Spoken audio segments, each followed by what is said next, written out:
नमस्कार। YouTube channel के Sunday classes में मैं मुकेश कुमार फिर से उपस्थित हूँ।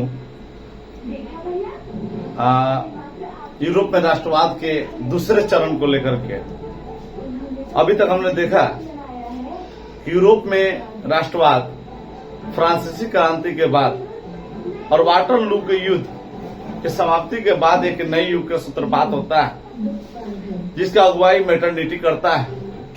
और 1848 आते आते फ्रांस में कई बदलाव होते हैं, जिसमें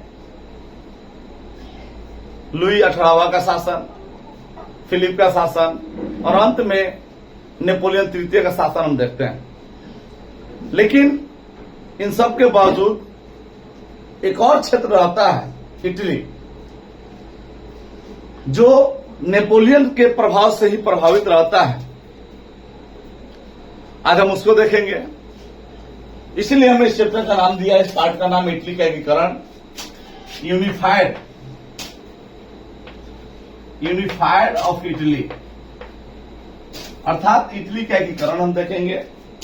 और इस एकीकरण में इटली 19वीं शताब्दी में मात्र एक भौगोलिक अभिव्यक्ति था, जो कई स्वतंत्र राज्यों में हुआ करते थे, और इसी कारण वहां अलगाव की भावना थी। इटली एक नए राष्ट्र के रूप में स्थापित होने में बहुत सारी भौगोलिक समस्याएं उसको आई, बहुत सारी समस्याएं आई। इटली में ऑस्ट्रिया,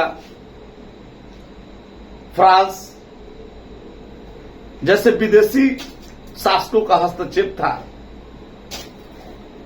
और इसके विपरीत इटली की राजधानी जो रोम थी, वहां पोप का प्रभाव था। पोप की इच्छा थी कि इटली का एकीकरण हो, लेकिन धार्मिक दृष्टिकोण से हो और धार्मिक नेतृत्व पे हो। लेकिन वहां की आर्थिक और प्रशासनिक जो स्थिति थी, वह इसकी इजाजत नहीं देती थी। लेकिन इसके बावजूद भी इटली में नेशनलिज्म का जो विकास है, डेवलपमेंट ऑफ नेशनलिज्म, वह 19वीं सदी के प्रारंभ में भी हो चुका था, क्योंकि नेपोलियन के शासन काल में ही वहां नवजागरण और एकीकरण का मार्ग जो था वह प्रशस्त हो चुका था। क्योंकि नेपोलियन के समय इटली का 3 गणराज हुआ करता था,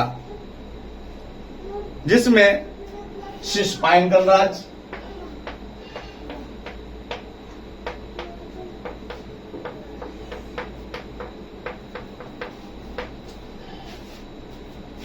दूसरा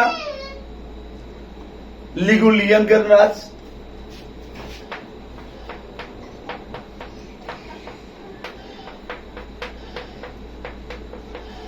और तीसरा जो गणराज था वह ट्रांसपेडेंट था।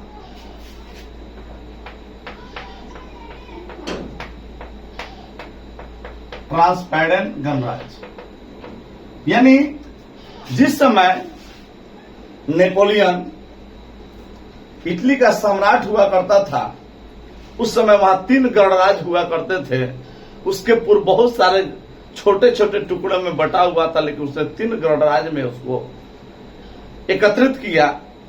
वहां उसने यातायात की चुस्त दुरुस्त व्यवस्था की। इसके अतिरिक्त लोगों में एक नई जागृति लाई, नया उत्साह लाया। लेकिन नेपोलियन का पतन 1814 ईस्वी में होने के बाद, जब 1815 में वियना कांग्रेस अधिवेशन होता है, उस अधिवेशन में इटली के 2 राज्य, पीडमाउंट और सार्डिनिया, पीडमाउंट और सार्डिनिया दो भागों में बढ़ता है और दोनों के अलग अलग क्षेत्र होते हैं और उसी क्रम में मेटरनिटी के क्रम में ही ये दोनों राज्यों का विलय होता है और इन दोनों राज्यों को विलय जो है वह इटली के एकीकरण का मार्ग प्रशस्त करता है। जब दो राज्यों का विलय हो सकता है तो और का क्यों नहीं। 1820 आते आते कुछ राज्यों में संवैधानिक सुधार होते हैं, नागरिक आंदोलन होने लगता है और एक गुप्त दल कार्बोनारी, ध्यान रखेंगे, एक सीक्रेट संस्था बनती है कार्बोनारी, हिंदी में इसको कार्बोनारी करते हैं। और इस संगठन के सदस्य जोसेफ मेज़िनी, जोसेफ मेज़िनी होते हैं और इस कार्बोनारी संगठन के सदस्य जोसेफ मेज़िनी वह प्रसिद्ध राष्ट्रवादी होते हैं और 1830 के जो फ्रांसीसी क्रांति होता है, जिसको जुलाई 1830 की क्रांति कहते हैं, उसके प्रभाव से इटली अछूता नहीं रहता। मेज़िनी नागरिक आंदोलन का नेतृत्व करता है और उत्तरी और मध्य इटली में एकीकृत गणराज्य स्थापित करने का कार्य करता है। और ऑस्ट्रेलिया के जो चांसलर होते हैं मेटरनिटी, ऑस्ट्रेलिया या वही ऑस्ट्रेलिया है जो इटली पर अपना शासन किए हुए है और उस नागरिक आंदोलन को दबा देते हैं जिसका नेतृत्व मेज़िनी कर रहा होता है और मेज़िनी को इटली से पलायन करना होता है, यानी इटली से भागने पर मजबूर होता है। अब थोड़ा सा मेज़िनी के बारे में विशेष चर्चा करेंगे क्योंकि इटली एकीकरण के अग्रदूत के रूप में जाने जाते हैं। मेज़िनी एक साहित्यकार, गणतांत्रिक विचारों के समर्थक, योग्य सेनापति, लेकिन तत्कालीन राजनीतिक परिस्थितियों से अनभिज्ञ होते हैं। वह आर्थिक और व्यवहारिक गुण उसमें कम होते हैं, जिसका नतीजा होता है कि पराजय के बाद भी मेज़िनी हार नहीं मानता है और 1831 में यंग इटली, 1831 ईस्वी में यंग इटली नाम की संस्था का संगठन करता है और फिर कुछ दिन बाद 1834 में यंग यूरोप,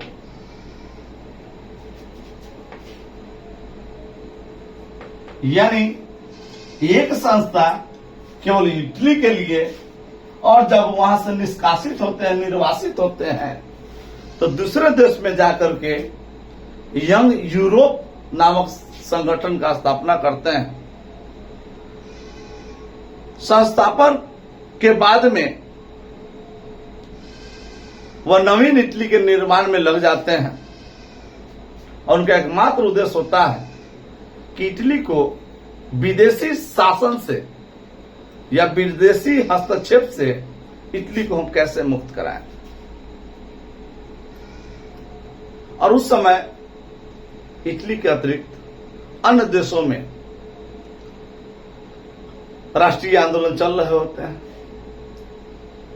नेशनलिज्म को लेकर के, और ये जो दोनों इनकी संस्थाएं होती है, यंग इटली और यंग यूरोप, ये दोनों संस्थाएं कहीं न कहीं राष्ट्रीय आंदोलन को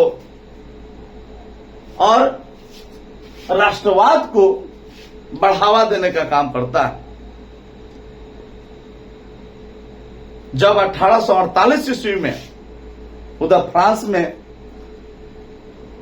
फिर से क्रांति एक होती है 1848 की, उस समय फ्रांस सहित पूरे यूरोप में एक क्रांति की लहर चल पड़ती है और फिर से नहीं, मेटरनिख जो ऑस्ट्रिया गणराज्य का प्रमुख होता है, जिसके अधीन इटली होता है, उसको अपना देश छोड़ के भागना पड़ता है, ऑस्ट्रिया छोड़ देना पड़ता है। और से जब वह मेटरनिख इटली छोड़कर ऑस्ट्रिया जाता है, उसी समय मेजनी का इटली में प्रवेश होता है, यानी दूसरी बार इटली में मेजनी का आगमन होता है। आगमन के पश्चात फिर से मेजनी का वही सिद्धांत कि इटली को एक समग्र गणराज्य बनाया जाए, जबकि सार्डिनिया और पिडमाउंट, ये सार्डिनिया और पिडमाउंट जो दो भागों में बटा हुआ है, उसके शासक चार्ल्स एडवर्ड, इसके शासक हैं चार्ल्स एडवर्ड।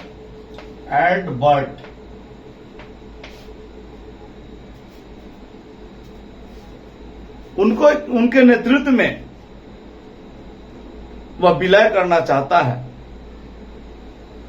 और चाहते हैं कि किसी तरह सार्डिनिया और पिडमाउंट का विकास हो और ये जो एडवर्ड चाहते हैं कि सार्डिनिया और पिडमाउंट में एक धार्मिक गणराज्य स्थापित हो, और वही चीज इटली के एकीकरण के मार्ग का अवरुद्ध उत्पन्न करता है। कालांतर में जब मेटरनिटी यहां से चला जाता है तो वह इटली के कुछ भागों पर आक्रमण करता है और आक्रमण के पश्चात ये जो चार्ल्स एडवर्ड वहां के शासक होते हैं सार्डिनिया और पिडमाउंट के, उनकी पराजय हो जाती है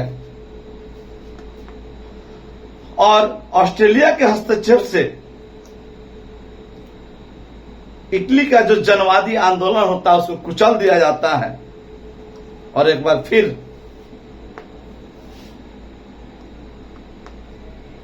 मेजनी की हार होती है। वही मेजनी जिसको जेसफ मेजनी के नाम से जानते हैं, जो इटली के एकीकरण का मार्ग प्रशस्त करने का निश्चय किया होता है, और उसकी हार जैसे होती है फिर से एक बार उसे देश छोड़ के भागना पड़ता है। और कारण यह होता है कि इटली का एकीकरण नहीं हो पाता है।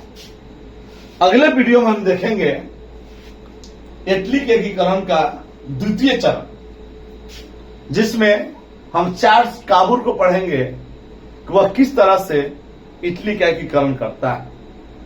तब तक के लिए धन्यवाद। अगर मेरा वीडियो अच्छा लगे तो आप कमेंट कीजिए, लाइक करें और सब्सक्राइब करना ना भूलें, और कमेंट के माध्यम से हमें यह सलाह दें कि वीडियो कैसा लगा, हम उसी आधार पर फिर आगे का वीडियो बनाएंगे।